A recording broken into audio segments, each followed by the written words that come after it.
slap your fanny in between the chair that I have. It's like it's a loop arm, and she used to reach up and poke you and run away, and then come back and poke you on the other side. Well, my executive producer leaped up in the air because that's what Sweetie Pie did. Even though she crossed over in 2005, she's still in the house with me. And my cat now, my Angel, who's celebrating her 19th birthday tomorrow, sees the pussycats that I've had that are still with me playing on the bed and running around the house. And she just looks at me and says, oh, well, I have company. And the animal world is very, very comfortable with their dreams. They're very comfortable with the astral world. They're very comfortable seeing things that you don't see because you've closed your third eye. That's the eye that's in the middle of your head, which is your pituitary gland, the window to your soul. The screen that I see, the TV screen that turns on when I'm doing a consultation. So I hope I've answered the question about flying. Okay, we also need to talk about why to take a shower before Yes, shower. I'm a big person on showers before you go to bed and when you wake up in the morning. Why is that? Because you have two lifetimes you're dealing with. Before you go to bed, you want to wash off. Number one, it's a sanitary thing. Don't schlep around all day and then get into bed. That's disgusting. But you're washing away the day's events. Put on fresh, clean pajamas or nightgown or whatever you sleep in, or sleep in your birthday suit. I don't care. And now you're prepared for your evening adventures, your evening lifetime on other planets, in France, wherever you're going. When you wake up and you want to start your day, you take another shower. Doesn't have to be as long. One can be long, one can be short. You can do your hair one time. Doesn't matter to me when you wash your hair, although I can't stand going to bed with a dirty scalp, so I wash my hair before I go to bed. That's me. You can do what you want.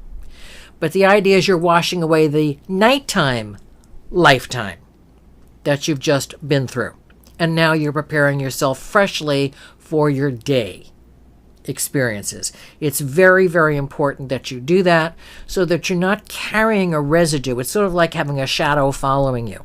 You're not carrying this residue with you throughout the day and you can't quite identify it. It's the things you haven't finished completing, but water is very cleansing in more ways than using soap. It literally washes negativity away. And the other thing you were asking about is, can you pick up on the dreams of your partner when you're sleeping together? Yes. If you are psychic enough to pick up the thoughts of your partner, well, you can learn a lot of things about your partner that perhaps they don't want you to know. And you can see something and make a note about it that you think your partner's been having a difficulty with, like a difficult relationship or a difficult job situation. And you see that and an answer comes to you. You can tell your partner. And I'm not even talking about people who talk in their sleep. And people, interestingly enough, can speak in a foreign language that they theoretically don't know because maybe they never took German or they never took French or Balinese. They talk in languages that they are familiar with from other lifetimes, and they talk in languages that they're familiar with from other planets. So that is really confusing to a lot of people. And that's not the nonsense that people get up and jabber about in their Pentecostal churches or whatever the churches are, that they get up and they're jumping around screaming and yelling gibberish, because that makes no sense, and it doesn't even make sense if you're formulating a language from another planet. That's mass hysteria. So in this situation we've covered, and also I think I mentioned something about an abusive relationship and one of the things that you're dealing with in your dream state. Here's my rule. If somebody is abusive, run for your life. They always start being emotionally abusive. Then it's physical. And there's a certain celebrity music couple whose names I will not mention, who are back together again, even though there's a court order against him. And here's been my experience in life. They go after you once, they're going after you twice. Doesn't matter how handsome they are, pretty they are. And there are women who are abusive as well. So if a person is abusive, they're abusive. And I don't care how much counseling they've had. Because one day when you least expect it, boom. Maybe now then you have children, and it's not so easy to leave. But what's more difficult is staying in an abusive relationship. And if you want to dream on that and how you get out of that, I wouldn't write that down, because I will promise you that your abusive partner is going through all of your paperwork, all of your files, going through your computer, whatever else you have, to see what your thoughts are, because they want to be able to control you. And we'll deal with this in a broader sense on another show.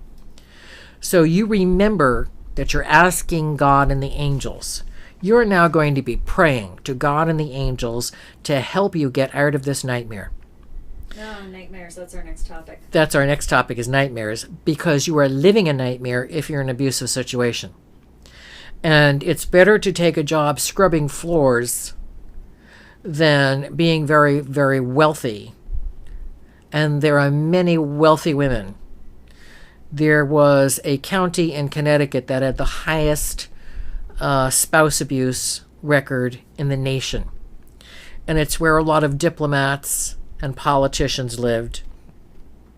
And the women would go to the doctors for plastic surgery when the jaw was smashed, etc., because they didn't want to work. They wanted to be senator wife so-and-so. They wanted to be politician's wife. They wanted to be the CEO's wife. And they took the abuse.